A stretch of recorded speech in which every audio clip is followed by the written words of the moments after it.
નમસ્કાર મિત્રો, રિસેન્ટ તમે એક ન્યૂઝ સાંભળી હશે કે જો તમારું વજન 70 કિલો છે તો તમારા 9 દિવસ સુધી તમે ગરબા રમો છો તો તમારા ઘૂંટણ પર 19,000 ટન જેટલું વજન પડવાની શક્યતા હોય છે.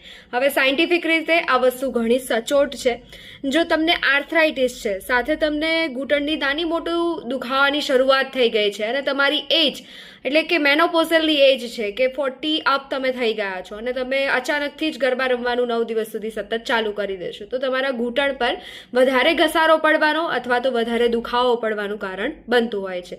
જો તમે શરૂઆતમાં 5 થી 10 મિનિટ સ્ટ્રેચિંગ કરો છો, સાથે તમે સારા એવા આર્ચવાળા જે કંઈ પણ શૂઝ વગેરેની મદદ તમે લો છો અને સાથે તમે કોઈ આઈસ એપ્લિકેશન અથવા તો ગરમ પાણીનો ગરમ થેલીનો શેક કરો છો તો તમને ઘૂંટણમાં એટલી બધી તકલીફ પડવાની શક્યતા નથી હોતી. પણ જો તમે કોઈ પણ જાતનું સ્ટ્રેચિંગ કે વોર્મઅપ નહીં, અચાનકથી જ ગરબા રમવાનું ચાલુ કરી દો, સાથે 1 કલાકથી 2 કલાક સુધી સતત તમે જો ગરબા રમો છો, સાથે કોઈ ડિઝાઇનવાળા કે હીલવાળા ફૂટવેરનો તમે ઉપયોગ કરો છો તો તમને આ 19,000 ટન જેટલું ભાર ઘૂંટણ પર પડી શકે છે, જેનાથી તમને આર્થરાઇટિસ એટલે કે ઘૂંટણના દુખાવાની તકલીફ સતત રહેતી જણાય છે. તો ખાસ આ જે નાની મોટી પ્રિકોશન્સ જે છે કે ઘૂંટણની તમે જેટલી કેરટેકર કરો એટલું ઓછું છે. એટલે તમારે ખાસ જે આ 3 નાની એવી જે બાબતો છે એનું તમારે ખાસ ધ્યાન રાખવું જોઈએ. નવરાત્રિનો ટાઈમ છે, ગરબા રમવું એક પ્રકારની એક્સરસાઇઝ છે, સાથે તમને સ્પિરિચ્યુઅલી પણ ઘણો ફાયદો આપી શકે છે. પણ જે ખાસ